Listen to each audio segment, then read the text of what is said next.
marriage is a symbolic act. It has nothing to do with the government, the state, or anything. It has nothing to do with the church, although both like to put their tendrils into it.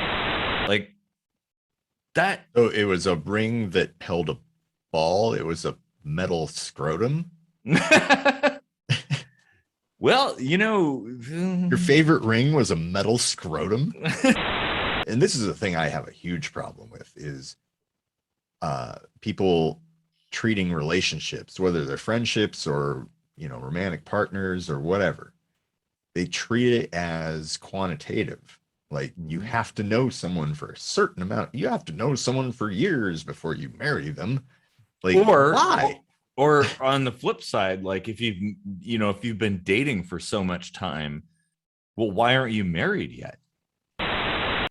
As far as I know, we're like the only animal that kind of picks and chooses, like there's different tastes. Like some people are serial monogamous, and some people, like yourself, like to go out and get strange or whatever, like. In fact, the entire whole diamonds are forever thing and all that stuff, I don't know if it's Edward Bernays who's behind it, but I think it might be. But the entire thing was concocted in the 50s. No, I think he came up with that sauce. Yeah. I think like the true love comes from a point where saying I love you never even meant a thing, because like what you feel could never even be met by words.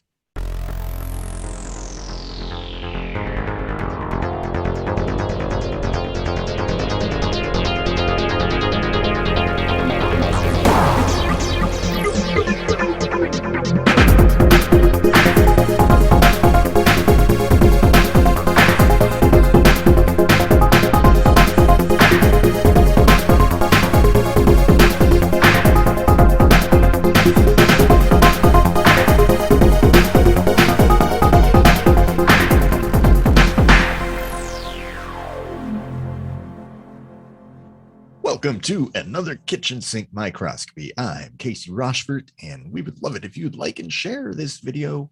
And how about you subscribe to the channel? There's a novel idea. Exactly. I'm Eric Rosenblatt, and Casey and I write our own music, sometimes apart, sometimes together, and we share it at the end of the video. Well, at least a piece of it. We won't be apart. We just won't be together. I cannot believe I just said that. So at the end of the video, there's going to be a clip, timestamp here. You can get our music if you like it on iTunes and Spotify and places like that.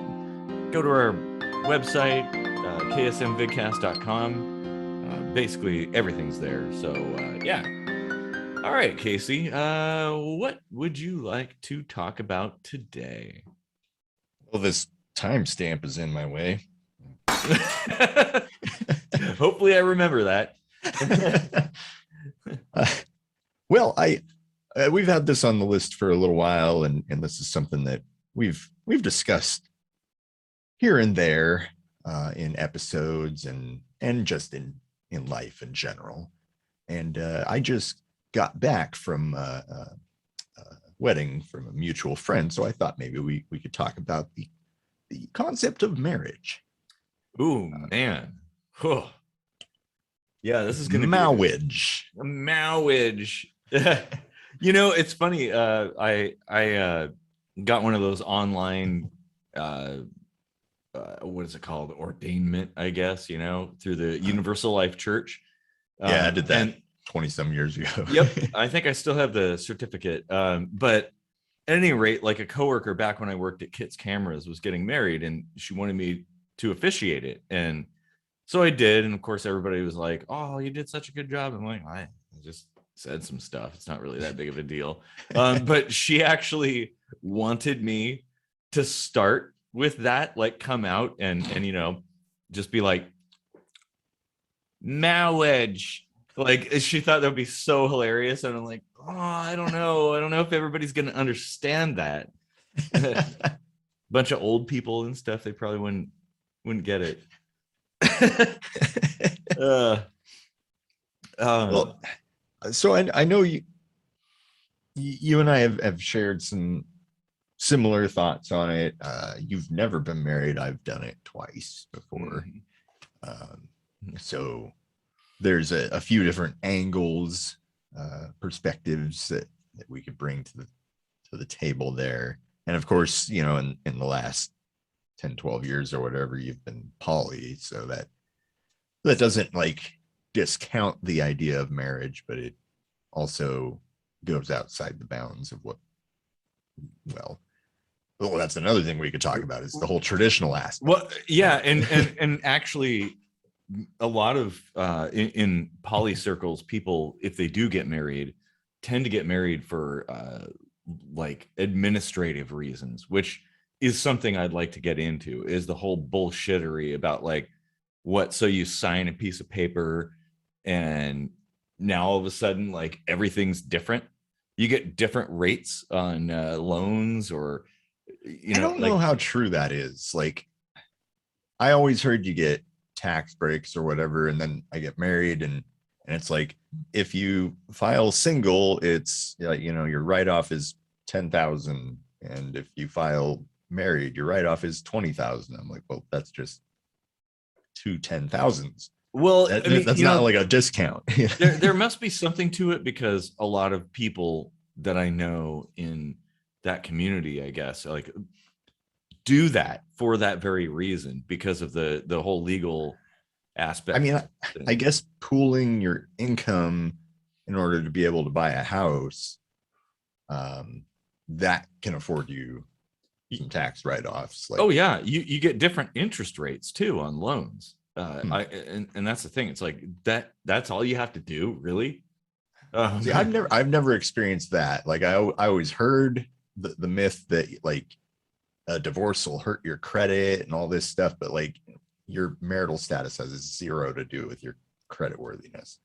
No, but that's my thought, is like, you know, I can only speak. Why would it have anything to do with that? You know? Well, and that's my point. It shouldn't. It shouldn't have anything, but there must be some merit to it, because a lot of people do it for those very reasons. So maybe their circumstances might be different than yours. So there could be, it probably depends. Yeah. I mean, I never owned a home or anything. So yeah.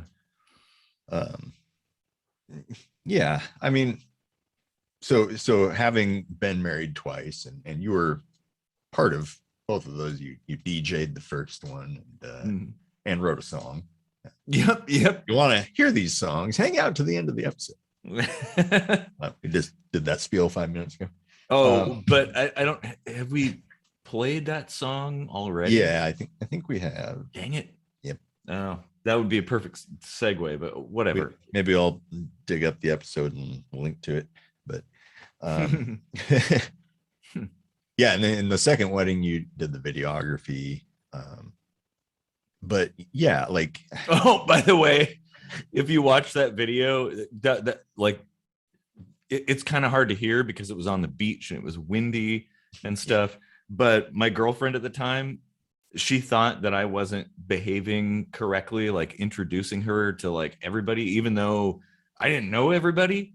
You know, it's like there's a bunch of strangers to me as well. And it at one point in the background, if you listen very carefully, you can hear her say, "Oh, you're such an asshole." Carried upon the wind of the ocean. Immortalized for all time. And the ocean spake, "Asshole." Oh man, Angela. Oh man. Okay, so yeah. Anyway, I forgot where I was going with that. You said you got married twice, and I was part of it both times in different capacities.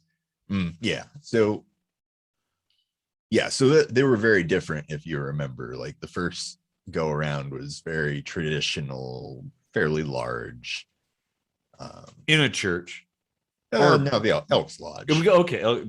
Kind of similar feel. Yeah, I mean, we incorporated some religious elements into it because of our families, but I was like, at that time, I was like agnostic and she was Wiccan. And I was like kind of semi half-ass following that a little bit, just being supportive or whatever.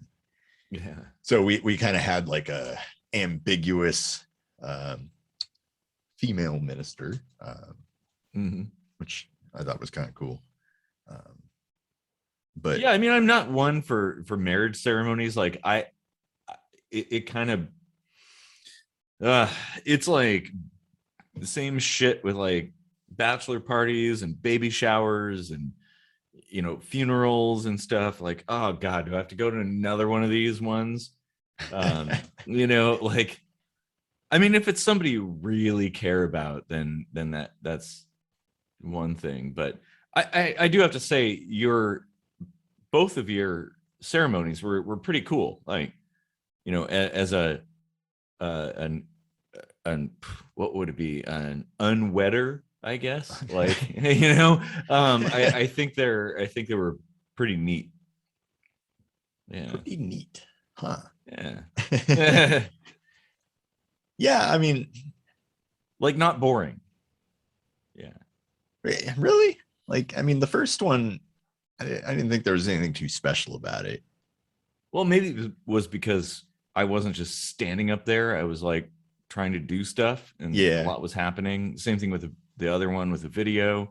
Well, there was some dancing at least. Yeah, like I go to a lot of weddings and see like nobody dancing, like the one I was just at. Yeah, and then you remember your first wedding, Aaron took control of my console and started like spinning different songs in, like Tone Loc, and yeah. my uncle's up there dancing to like funky Cold Medina. I mean, that is kind of cool. Yeah. Oh yeah. Yeah. But that as far as like, ages us, doesn't it? Yeah. I remember when that was edgy. And in fact, that song, it's funny. Back when I went to church when I was a kid, there was a teen youth group that we would do other stuff, go and do things, go places and things like that. And we had this like big old van that everybody would pile into, and we go places and do fun things. And it was actually kind of fun. Little Jesus-y here and there, but not too Jesus-y. But the youth group elder, I guess, whoever the coordinator, I don't know what you call him. He's driving because he's the adult, and he's like, "Hey, you guys want to listen to the radio and stuff?" And we were like, "Yeah." And so he turns the radio on, and that Tone Loc song was on the radio, and he was about to change it, and we were like, no, don't change it. So we listened. I just remember we were bombing down the freeway listening to Tone Loc in a church bus or church van, I guess. And everybody was all into it. Yeah, it's like what is a loc? Is that short for loco, like crazy? Loco's maybe already short for something else, isn't it? Like, probably. Well, and then Tone Loc, I don't know. Well, we'll have to have him on the show. Yeah. If you're watching there, Tone Loc, yeah. That'd be awesome. Hell yeah. Like, dude's a badass. Yeah. Do a collaboration. Oh man, that'd be good. That'd be awesome. Yeah, so like aside from being like a cool party or a financial I don't know, convenience, let's say, like, do you see any I don't know, like emotional or spiritual connection that makes it kind of worthwhile? Or do you think all of that's pap? I mean, kinda, I guess. Especially from when you're talking like the traditional sense of things. I think a lot of things, people have this notion of like how things should be and what makes you valuable or something, and your family is perpetuating this, like, oh, you got to get married, and like, aside from the state, government things, the government does treat you differently if you sign that piece of paper, for whatever reason. I don't quite understand why that is. I don't, and but also so does society. There's people I know, or situations or circumstances, shall we say, partners of mine, that people start hitting on them, and they say, oh, I'm spoken for, and they're like, well, you don't have a ring on your finger, so you're not. Like, oh, you're still single because you don't have a ring on your finger. Like, how, I don't understand how that changes things. Your commitment is internal. It is not external. It's not a piece of paper. It's not a band or some kind of compressed carbon that a bunch of Africans mined and probably died for, and now it's marked up super high price. Diamonds are worthless, by the way, but don't tell that to Tom Shane at the Shane Company. They can grow them in a lab now. Yeah, well, that's true. And yeah, it really, they're not that remarkable. They look nice. Diamonds look nice, but yeah. the price. Well, and then there's that whole thing of, oh, we're gonna mess some people up, I think, in this episode. But there's that whole thing, like, you have to spend, like, what is it, 2 or 3 paychecks worth on a ring for the person that you're proposing marriage to. I've never heard that. Yeah, that's supposed to be a tradition. Like, and you could Google it, and I mean, it's a thing. People think, well, you should spend like 2.5 paychecks worth of money. That should be the cost of the ring, which is like, well, that smacks of some kind of advertising campaign, right? Yeah. And in fact, it is. In fact, the entire whole diamonds are forever thing and all that stuff. I don't know if it's Edward Bernays who's behind it, but I think it might be. But the entire thing was concocted in the 50s. No, I think he came up with that sauce. Yeah. The hollandaise sauce. Oh man. But people act like, the whole diamond engagement rings and all this stuff like that, that's been a tradition forever. No, it's a 20th century thing. It's very, very recent, and it was all for the sake, it was a De Beers thing to sell diamonds to people. What better way than to deceive people into thinking that it's clever. I gotta hand it to him. It is very clever, because if you don't give somebody a diamond, well, then they're gonna look down on you, because everybody's been played by this whole campaign. I don't think either of my now failed marriages. Well, see, that's exactly why. Yeah, I don't think I had any diamonds in the ring, and then, yep, that's got to be it. That's why it failed. Mm-hmm. Didn't spring for I didn't spring for the diamonds on my part-time cooking job paychecks. Well, you could always get a diamond. I mean, it might be very small, but you can always get a diamond. But the whole amount of money you should spend based on how much you get paid, like several paychecks worth, or a month and a half, or I don't remember what. I mean, I've never bought into any of that stuff. It's almost like tithing. It kind of is. Like what is this whole, like, percentage of what you make is what you need to hand over to whatever, like a church, or a ring, I mean, at least a percentage is fair, right? It's not like, oh, you have to spend $100,000 no matter who you are. 10%, if you're homeless, well, you got nothing. So that's good enough.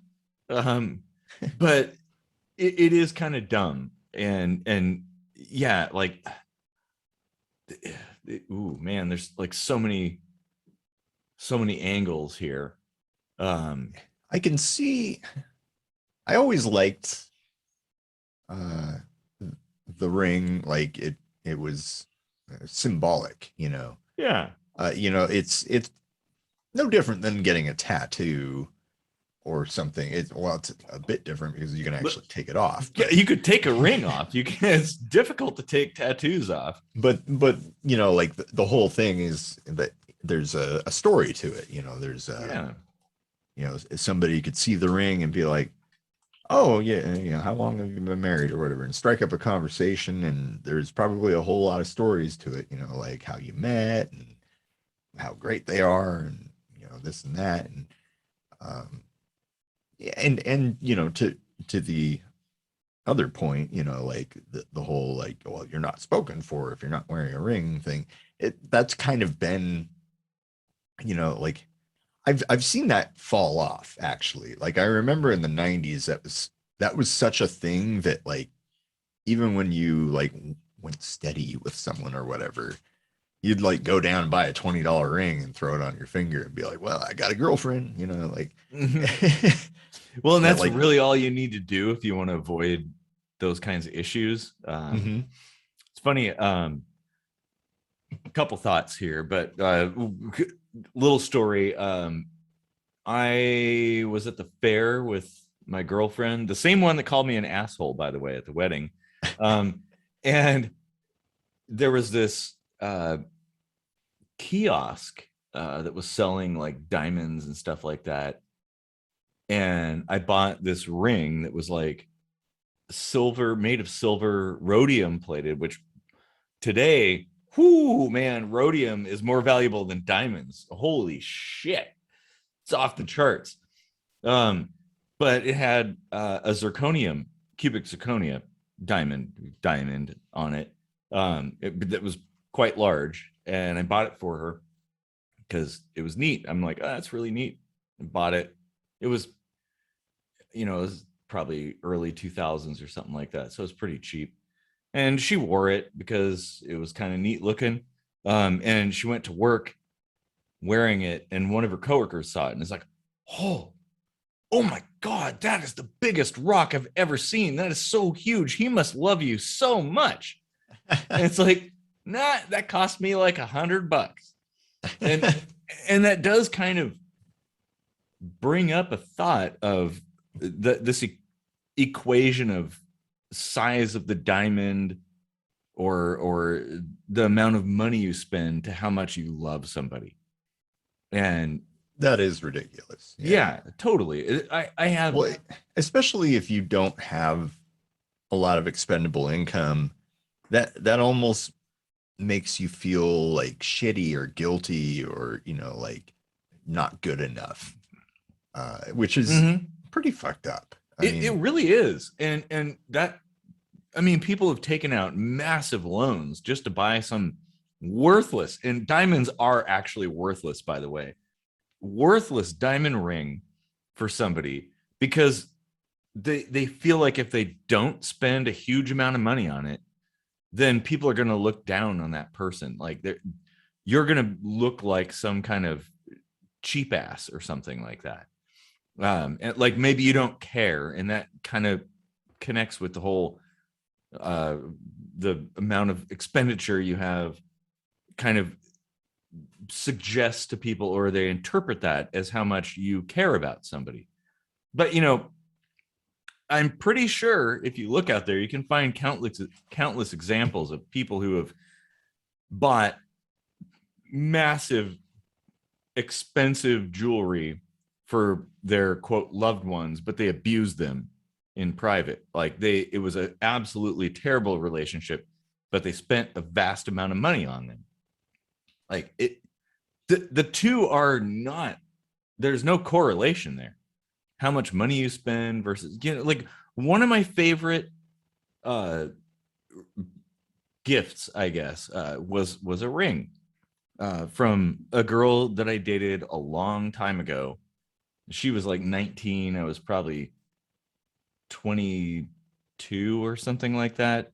Um, and she gave me a ring, and it was something she found out there, and it was just this steel outer shell of a ball bearing, and that's all it was. Little steel ring with a concave interior to hold the little bearing balls. Um, and it was something she found. It fit my hand. Like, I love that. Like that. Oh, it was a ring that held a ball. It was a metal scrotum. Well, Your favorite ring was a metal scrotum. well, if you'd seen our relationship, you'd understand. um, but it wasn't something expensive. It was something really special because she found it and gave it to me, and that's something I've always thought, like, if you're gonna, my I guess, I don't know, thought was like, if I were to ever do such a ceremony, I would never give anything gold, or definitely nothing diamond. Like, whew, no diamonds, unless they're industrial diamonds, like, or something you pulled yourself out of the earth. That would be cool. But I always thought I was going to machine a ring out of a meteorite. Oh, there you go. Like something that came from space, and maybe a meteorite that I went out and found out in the wild, because you can find those all day long. But it's like, it's so different than tradition. And it, because I think things should say something. If you're exchanging those kinds of things, it should, the thing you give somebody, the token, I guess, of your affection, should be symbolic of you, right? Like, they carry a piece of you. And Yeah. Me being a super duper space nerd, meteorites are like the coolest thing, and so that's what I would make it out of. Maybe somebody would make me something out of whatever they fancy. But I mean, because this has come up a little bit in this conversation, is the whole symbolic nature of things. And I think that people confuse things, that like, marriage is a symbolic act. It has nothing to do with the government, the state, or anything. It has nothing to do with the church, although both like to put their tendrils into it. They want to get involved in our personal lives. But the propaganda out there convinces people that they have to involve the state or the church if their love means anything. Well, and that's bullshit. I thought at one point, maybe it wasn't you, but I thought somebody, and I thought this was you, told me that the concept of marriage was like invented by religion. Pretty well, it may have been me, because I would say that that's kind of true. Religion and the state, such as it was back in the early days. I mean, marriages were territorial. Yeah, it's like different kingdoms would be joined by marriage, and that was political, generally to settle disputes or prevent disputes and things like that. Like, okay, these families are now combined, and I feel like at some point that something, because the average person didn't do that. It's like, well, we're just going to raise a family. Like, oh, oops, I've impregnated you. I guess we're a family now. That was the norm for millennia. Or the cultures where it's just arranged ahead of time. Yeah. There's But a lot of different ways. The thing about those is those were the wealthy, the important people. Yeah. The average everyday person, they didn't have any part in that.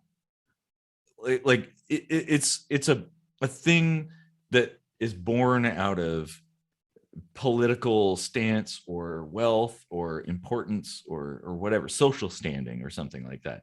Those are the people who went through with marriage, had the ceremonies and all this stuff. The average person didn't do that. Like, I mean, if they did anything, it was probably symbolic, and it was probably very simple and self-contained, like just the local family, like, hey, let's have a hand fasting ceremony or whatever. Different cultures, obviously, everybody does things different. But it has since morphed into this behemoth that it is today, where there's all kinds of assumptions and traditions and protocol and stuff. And I think, is love an algorithm? Like, really?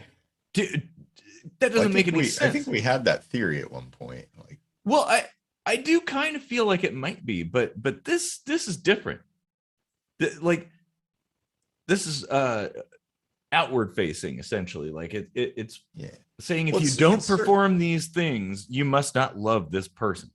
Yeah, it's certainly been capitalized upon and romanticized, but I think there is an actual, like, fundamental romance to it.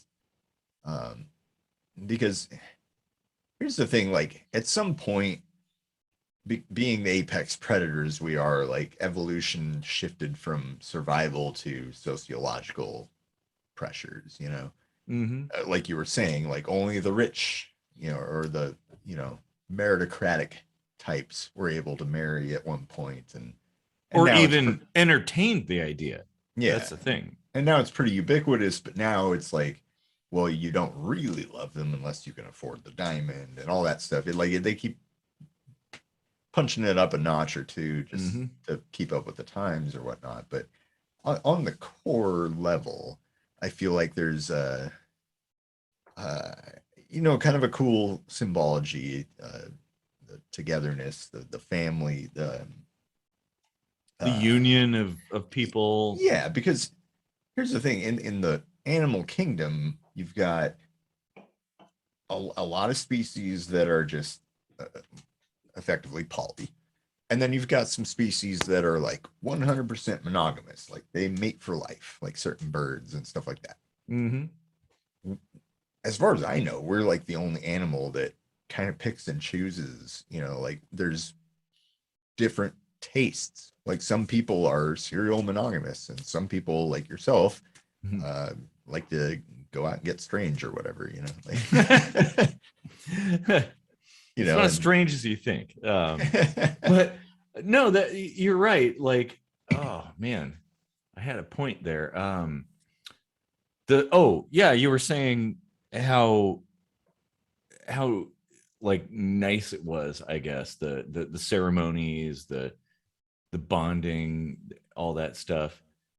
And I think it is. Like, I don't have a problem with having your own ceremony or ritual or whatever you do. I mean, I get a little bit teary-eyed when I watch some of those proposal videos where they get really clever. Like, oh, that is nice. It is a nice thing. And from a symbological standpoint, I think it's important to kind of proclaim to your friends and family, your inner circle, like, hey, we're a big deal. Like, and I think also internally that helps as well, kind of like cement everything that, you've committed to something long term. And how long term it is, well, I mean, that's up in the air. But signing the paper and putting a ring on somebody's finger doesn't change that either. What is it? The divorce rate, like, speaks for itself, I think. But those ceremonies, I think, are really, really important, because it's kind of like, I don't believe in stages or like different levels or anything. I think everything's kind of a flexible gradient that you just simply change over time. But a lot of people can't work in that within the confines of that structure. Like things have to have a beginning and end. There has to be a transition from one thing to another, and that definitely supplies that having that ceremony where you get up there and you stand in front of everybody, your friends and family. Maybe you have like your best friends beside you, and you exchange vows, like the things that are most important to you or important about the other person. And you do this thing, this like union action. It's a big deal. Like, it's something that I think is memorable, and I think people, I would hope people would contemplate whenever there's turmoil, that it would stabilize things, I guess. I don't know if it does. Like the Band-Aid effect, where people get married or have a kid or whatever, or buy the expensive ring in hopes to patch up a problem. Yeah, like you really got to evaluate that. So speaking from experience, like with 2 marriages, each time that I proposed it, and I was a lot younger, but it felt like I was just supposed to do it. I think I was under that sociological influence back then. Whereas like as I'm older, like I feel like that ought to be something that you just feel like a visceral need to do, not a what are people going to think sort of.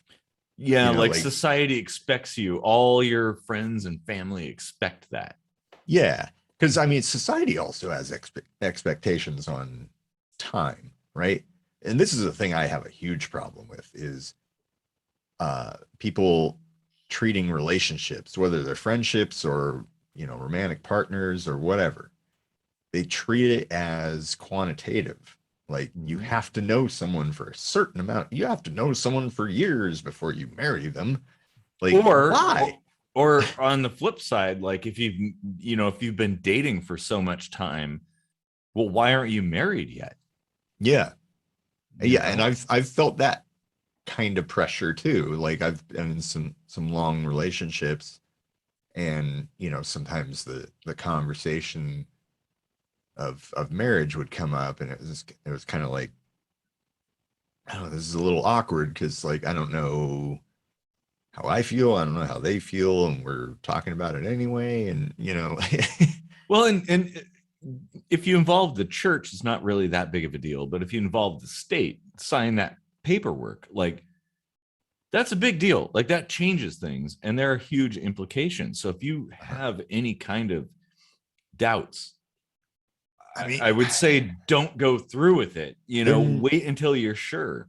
I'll say this much: they're not actually that huge if you don't have shared assets or children. Well, but a lot of people, due to this whole societal pressure thing, blindly go into things, no prenuptial agreement, whatever. Oh, prenup, that's the way to do it. Always do that. Unless you have nothing and someone else has something, then yeah, greed. No, I actually think that's a good idea. It's like if you've got something that you worked hard to get, it's like I don't see a problem with signing something saying like, hey, if shit goes south, this was mine in the first place, or whatever. Well, it should, and that's not going to stop you from sharing your assets when you're married, right? No, not at all. But it should, honestly, it should be the default assumption. Like if you don't check the checkbox, right? If you just come in and you're like, hey, where's Elvis? We want to get married. Well, that's a good point. Like it should be like when you get married, there almost should be like, if the state's going to be involved anyway, you should be like, in the event of a divorce or whatever, we're going to default to, like you take what you came with, you settle your own bullshit. unless you want to come up with some agreement, like you split everything this way or Yeah, that yeah, way. and that's only common sense logic. But then again, it comes down to societal pressure. Like if you don't just completely I don't know, prostrate yourself and just say, "Oh, here I am, you can have it all," if things go south, well then clearly you don't love that person. That's what society thinks. Um and by the way, that is propaganda too. The reason why people think that is because they want to sell you shit. Um, just do a little digging. A lot of this stuff actually comes down to people wanting to sell you things. Yeah, but just because, a lot of it is commercialized and there's almost this fairy tale aspect built into it, that some magical event occurs at the moment that you're betrothed or whatever. And I mean, maybe it's because both my marriages have failed, but like I didn't feel any magical shift, or like the space-time continuum didn't warp or anything. Like there was nothing actually like on a quantum level that changed.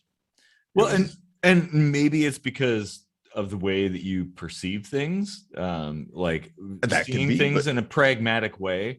But the assumptions that people have, the assumption of perfection and stabilization, and that there's going to be rainbows and unicorns. As soon as we do this thing, everything is going to be different. People, it's like a bias because of the fact that people believe that things are going to be different. They will make that happen. Like that, it's like everybody is kind of like conditioned to believe that when you get married, it's going to be all different. Oh, a whole new world, right? And I'm not going to break into song, but it's like, oh wow, now we're at the next level, right? We beat the mini boss. It's time to go on to the future, which I don't know what that is. Is it death? I don't know. But yeah, you're right. Nothing actually changes. Nothing changes. You do some stuff. You jump through some hoops. You sign some paperwork. You maybe have a pastor read some stuff. Your friends and family do a little ceremony, do a little dance, and poof! All of a sudden, everything's different. No, it's not. It's unchanged. It all comes down to you. The people involved, the partners. Yes. I was going to add a caveat that like I only think that nothing really changed at that moment because it just wasn't necessarily right. Like I wasn't, in retrospect, I wasn't like looking forward to it, or like I can't wait to marry this person or whatever. And maybe that should have been a sign that like maybe that wasn't the right decision. Because I mean, there's gradients, of course. Like you can really get along with a person, but maybe marriage isn't your thing. Yeah. And you might come across somebody that completely flips your perspective on its head, and kind of makes you see like a different, I don't know, metaphysical view of the whole idea, because Yeah. there's also like a family aspect to it, right? Like, neither you or I have children That I know of. yeah. And I'm like 100% sure I don't. Well, at this never point, really, never really got around, and I've been sterile a long time. But there's there's different kinds of love, right? And that's one that we haven't really been able to experience. Is the parent-child interaction, and not to say that has to come from marriage, but there's a stability, there's the social aspect that the idea of a broken family changes perspectives, especially with young children and how mean they can, like, they're little dicks, Well, yeah, and I think having children is definitely a game changer, because you have a vested interest in raising this young life. Yeah. And so maybe that would bring people together where they would otherwise dismiss things and just like move on, right? At this point, you can't. You have a child that you're trying to raise, and so maybe that's a good thing, or it can be a good thing, but maybe people have children a little too casually. I've seen it countless times where people will go out and get pregnant because they have something missing in their life, right? Like, oh, Yeah. there's something a hole I need to fill, or something. Like, wait a minute, that was a wrong phraseology. Demonetized. Yeah.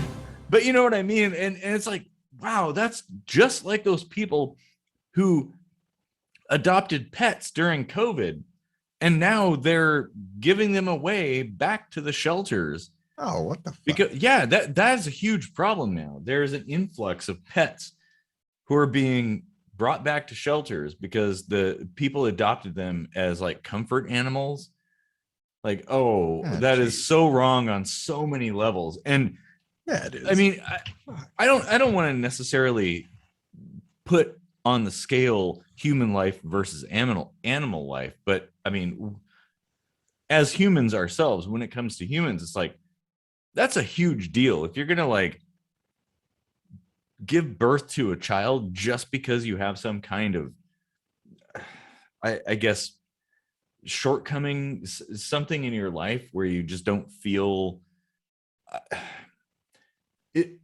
Having a child is something that can happen for a lot of reasons. It can be a complete accident. It can be, like you said, kind of a Band-Aid, or, a security blanket for some people.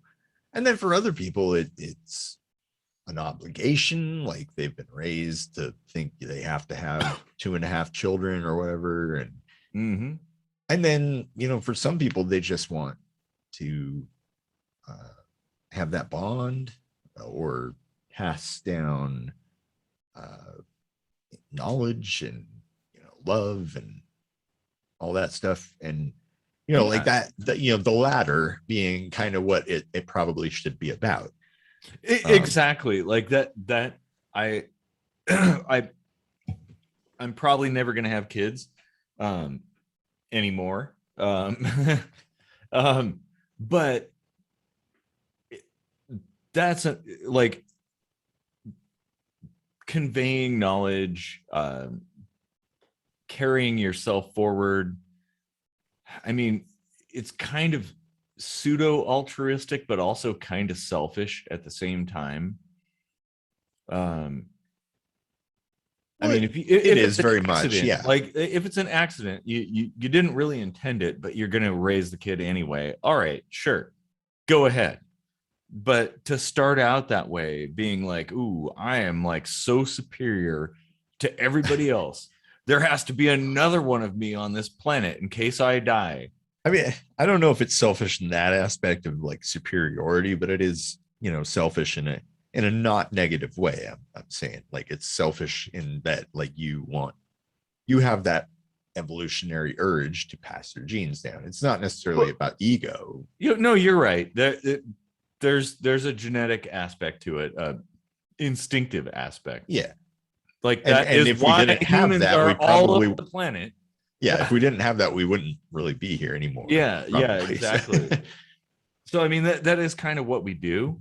And it'd be good that we use our powers wisely, I guess. Since I don't have kids and probably never will, my goal has been to teach the next generation, like, carry on like what I've learned pass it on to other people. Hopefully I can avoid a lot of heartache and mistakes, because I've experienced both in droves. So yeah, but then again, kids never listen to their elders. They don't believe you. They're Well, like, no, it's different now. now, think about your own childhood, though. Like, we did listen. We Yeah, didn't necessarily follow the lesson right away. true. You know, like there's always that curiosity, like, is this true or not? Like, I got to test it for myself. And that's not necessarily a bad line of thinking. No, it's actually kind of a scientific way of dealing with things. Mhm. Like, yeah. I mean, at least you've got the nugget in your head that this could go sideways, you know? Well, and maybe you might be prepared to deal with the repercussions if it does. Whereas if you didn't have that information going in, you'd be lost. You wouldn't have any idea what to do. So there's value in that. Yeah. So thinking about marriage, like a thought popped in my head. So just like how you can, like, I remember back in high school, the military recruiters setting up booths and coming around and trying to recruit people before they were even 18, right? There's like, oh yeah, sign up and ROTC and all this stuff. And I don't want to say that like military service is a bad thing. I think it can be good for some people. But when you're very young, you don't know any better. And when all that you see is glorification of military service, you're going to be inclined to sign up. And maybe there's societal stuff like, oh, hey, your dad was a Marine. You should be a Marine too. And that is kind of how I feel about marriage. It's sort of the same thing. Granted, the risk of being shot in the head is greatly reduced in most cases. Depends But on how good a husband you are. yeah, or wife. You seen those Dateline episodes? Yeah. I mean, yeah. Oh, yeah. True crime stuff, man. That's a rabbit hole you don't want to go down. But the age that you can get married at, like something significant, it is kind of like a tattoo. Sure, you could have laser surgery to remove it, but there's still going to be a scar there. Like there's some remnant left. And very young people can decide to get married.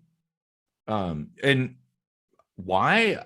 I don't know. Like, I guess that's how things work. But we're told growing up, I mean, you look at like Barbie and stuff, it's like all kind of geared towards conditioning kids to think of like, oh, you meet someone and they're the one, and you fall in love, and the birds and the bees, and you put a ring on it, and oh, look, now it's bliss and stuff. And that's kind of the condensed version of what people get. Men and women too. I mean, I brought up Barbie, but guys have the same sort of thing. I mean, there's something similar there, although it probably involves GI Joe or something like that. But at a very a real American hero. But at a very young age, you are allowed to make a very pivotal decision. And I'm not talking about getting into relationships or having kids. I'm talking about the state, the implications there. Well, and kids might be a thing too, because that's also an expectation that you get married, you're going to have kids, right? White picket fence. Oh yeah, everybody jumping around in the dandelions, right? Oh, hey, it's summertime, I mean, that was never a part of my marriages. Well, considering my first marriage didn't even last a trimester worth of time. But my second wife was adamant about not having children. She's since had a hysterectomy, and that's that sort of thing, you know. And at the time I was very much on the fence. I was like, you know, I could go either way because I didn't have a lot of self-esteem. I was like, I don't know. I'd like to be a dad, but I don't think I'll be a good dad. You know, I just kind of shot myself down, and she didn't want kids anyway. So knowing you very, very intimately, I think you'd actually be a pretty good dad. I think that now too. Like Yeah. now that I'm more stable and have a better self-esteem, Mhm.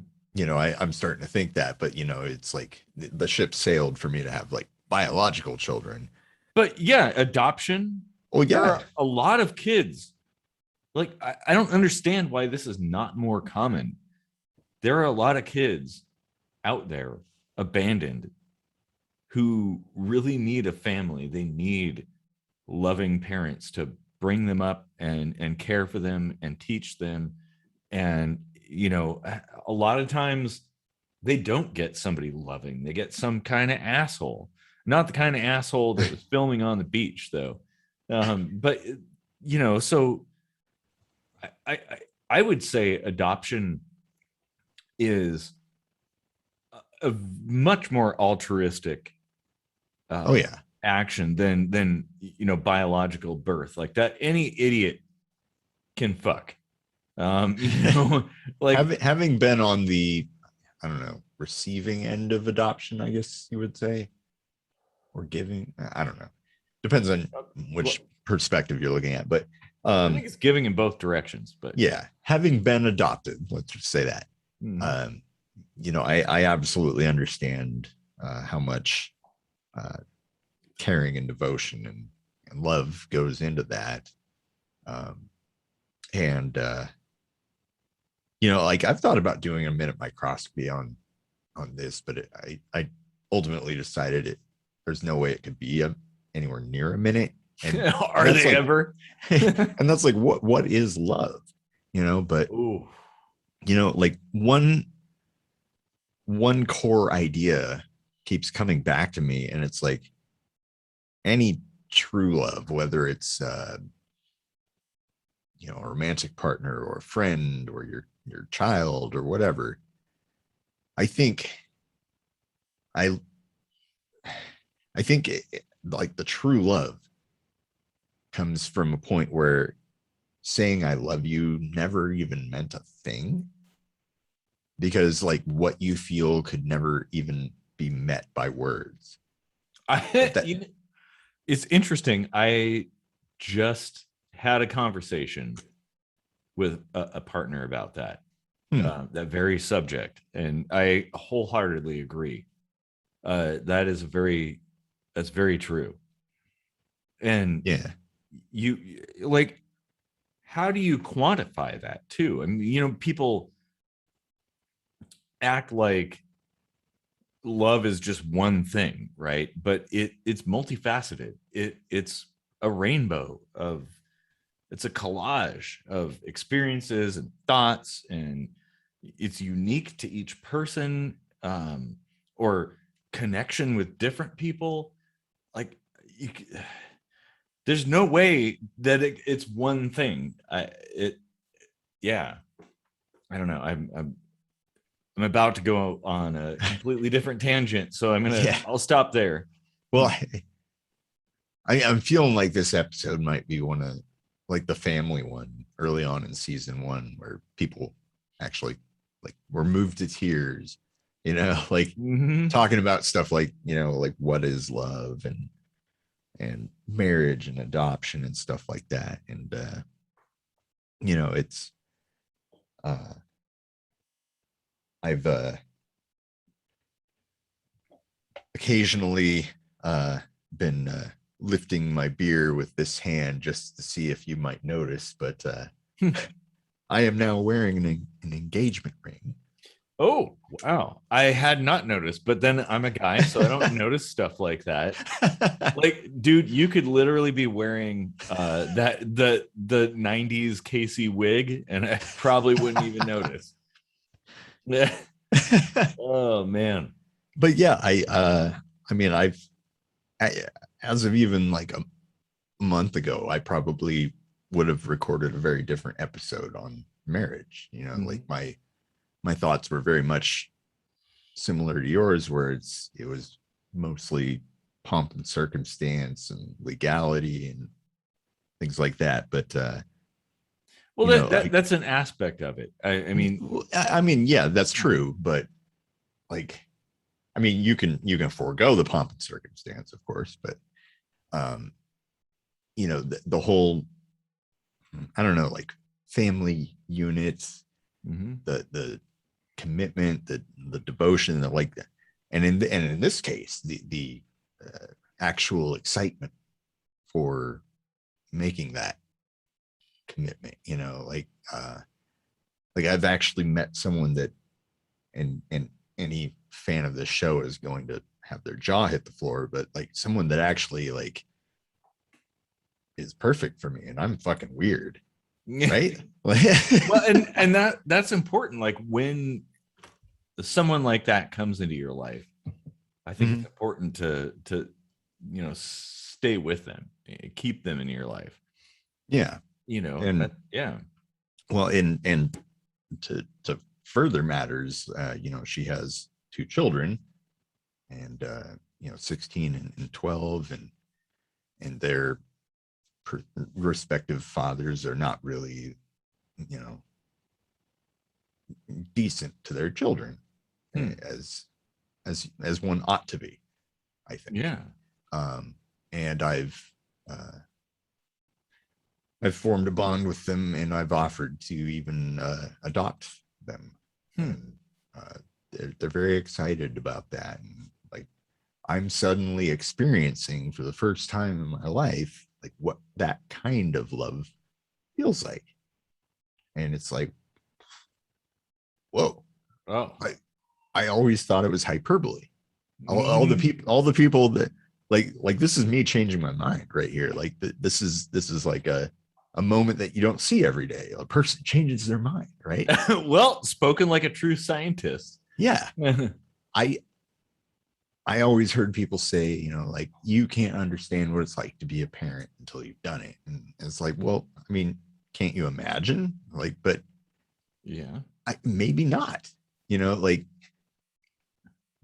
I mean, okay, yeah, for logical aspects, of course, you can imagine scenarios and what the right thing to do is, and blah blah blah. But the feeling, the visceral reactions that come with it, and that kind of drive you, you know, like your gut instincts and stuff like that. That's a whole other feeling, and it's very different. Oh, like, yeah. You know, that you can see similarities between loving a friend and loving a romantic partner, loving, you know, a family member or whatever, as, you know, like not your own child, let's say. But yeah, it's pretty wild. Yeah. And it makes me look back in retrospect, and like, no disrespect to my ex-wives or anything, but they just weren't right for me, you know. And sure, even as much as I thought it was right at the time, like,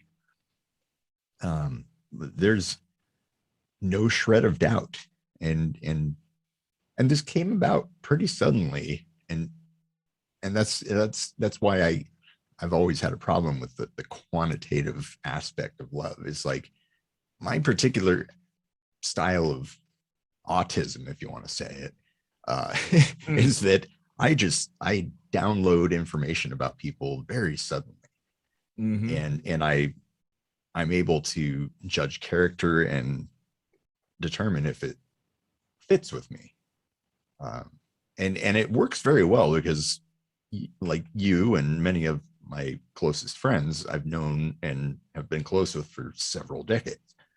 Well, not several, a couple to a few. I'm not old enough to have several decades, but I am, if you want to be pedantic about it. The point is, like, I'm an intense guy. Yeah. When it comes to you know, relationships of any kind, either we're best friends or we're mortal enemies, and it's not like I try to make that kind of dichotomy. It just happens to be the way that my personality interacts with the personalities of others. It is what it is. Exactly. And that's how all personalities interact. Like, Yeah. and maybe failures in the past could be due to those kinds of differences. And maybe that I don't believe in the whole Mr. Right thing. Like, I think that's kind of bogus. But maybe there's some shred of truth there. People that you gel with, that your personalities align and stuff. Yeah.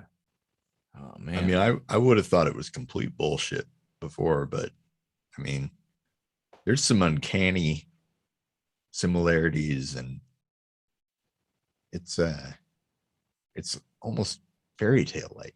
It's huh. Well, that's a good thing. That it is. Yeah. Here's the thing. I think a lot of the expectations are bullshit, but when you have something that does align, when the stars align like that, you got to grab a hold of that. Like, that is pretty unlikely and pretty rare. Exactly. And that's why I came to the decision that I did. Like, I was like, I've missed way too many opportunities in my life that I can understand when I need to act on something. Carpe diem. Yeah. Yeah. And what it really boils down to is, it doesn't matter worth a shit how long you've known somebody. It's qualitative. Yeah. You can be friends with someone for 15 years and only see them like every 3 years. And like, are you going to say that you have a better relationship with that person than someone that you've talked to for like 12 hours a day for 3 weeks? It's a good point. Well, and I don't know. Time is definitely valuable. It definitely changes things, but it isn't everything. Everything changes everything. Like, well, there's no knowing what the future holds. That's true. And we're all going to die, so live life while you can. Yeah. In fact, that's, to me, more of an argument to seize the day, right? Yeah. You don't know what, like, tomorrow you could be a vegetable, like, mm-hmm. or dead, or car accident, or whatever, yeah, some kind of horrific something. It could happen. You could die in your sleep. You never know. Yeah. So yeah, live, experience, but don't be a sucker. That's the most important thing. Yeah. Don't do something because you feel like you're supposed to. You have to want to do it. Yeah. You have to feel like it's right, and knowing the difference between what society is telling you should do and what you yourself actually want to do is probably one of the most difficult lessons to learn, and one of the most important. Like, once you get to that point, it'll all make sense, and everything is way easier from there on.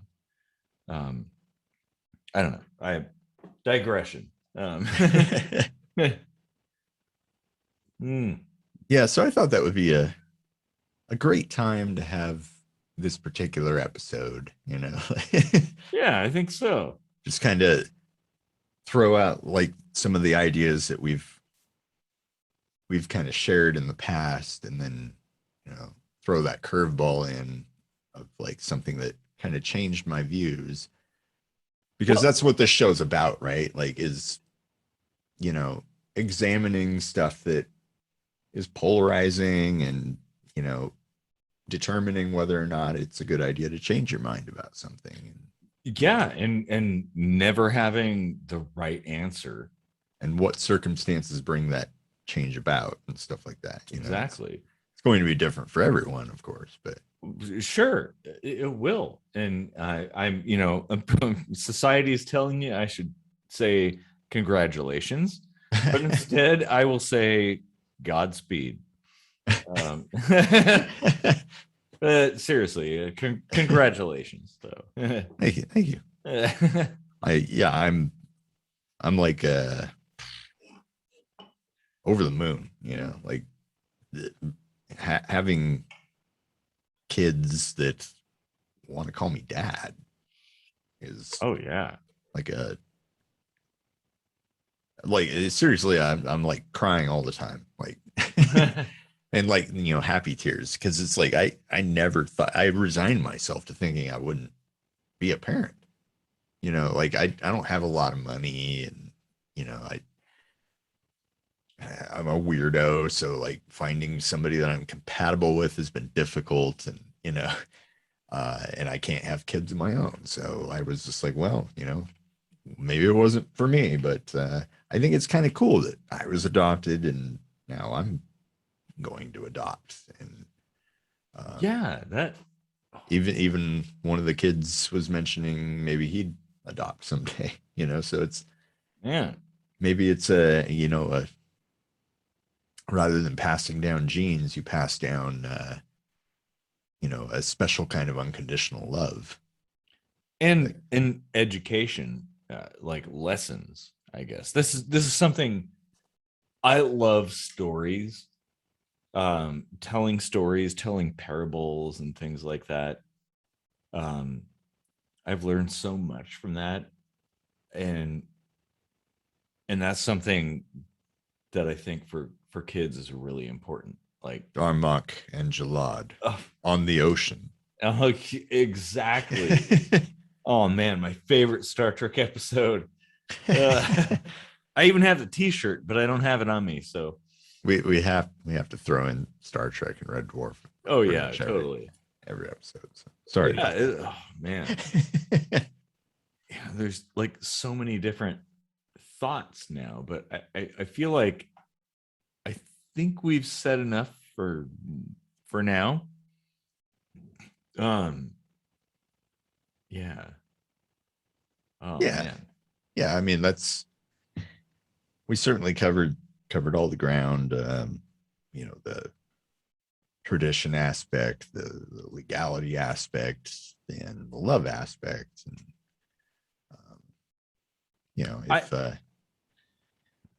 I mean, there's a lot of people that may have different experiences, and it would be great if they chimed in on the comment section. Yeah, post your comments down there. I mean, I'm sure I'm gonna wake up tomorrow and be like, damn it, I should have said that and this thing. But as is kind of our way, the conversation never ends. We don't conclude with a conclusion. It's more like concluding with a question. I guess. Yeah. And to all of my 0 groupies, I'm sorry I'm off the market. Well, hey, all those 0 groupies, I'm not. I guess I should say I have one groupie, because she actually loves the show, and the kids kind of into it too. So that's pretty cool. It is definitely. I mean, this show is a lot of who I am now, so it's good that they enjoy that. Exactly. Well, and maybe they can ultimately contribute to it and carry it on. I see what we do as a timeless thing. I don't see it as like you and I doing this thing. I see as it's you and I planting a seed, and it grows into a tree. Yeah. Well, this particular type of dynamic really should take off as kind of a meme in the sense of how meme was actually coined by the evolutionary biologist Richard Dawkins as a sociological trend. Yeah, that has been bastardized so much now. Yeah, like meme does not mean at all what it meant back then. Yeah, if you want to nerd out, go look up how meme was originally coined by Richard Dawkins. and I won't regale you with any more Well, nerdiness. And once you have, post a meme about it. Oh, how meta That's is meta. that? Making a meme about how the meme was coined by Dawkins and then bastardized by memes. Oh man, God, this show is something else, I gotta say. Well, man. Indeed. Well, I guess that's about all the time we have for today. You know what? I think should probably have the outro song be the one I wrote for my fiance. Which song is that? Well, you haven't heard it yet. No, I haven't. Because it's very new. Oh yeah. So yeah, I'll send that. Well, actually, why don't you can send this video my way, and I'll take care of the editing. Okay. All right. I think I'll have time. Anyway, people don't want to hear this boring administrative stuff. So thanks for deep sink diving with us into Mawwiage. Mm-hmm. It's what brings us together today. Marriage.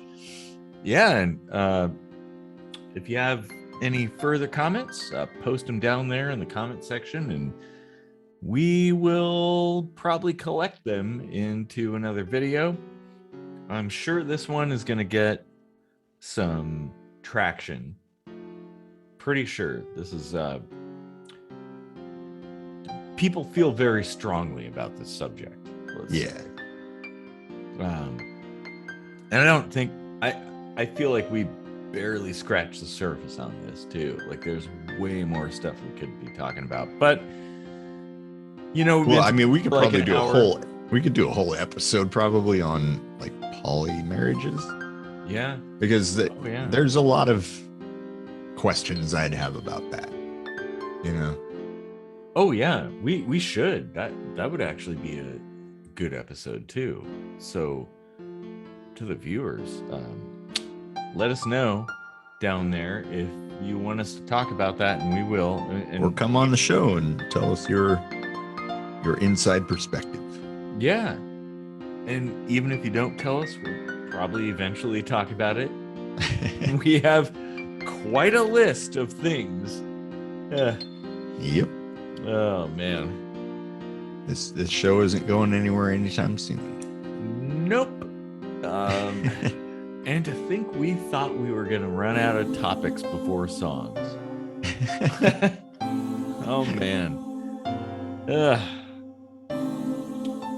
Those days. Man. All right. Well, yeah. I think that's yep. uh-huh. Yep. Uh-huh. Mm-hmm. Yep. Yep. Have a good night. Book.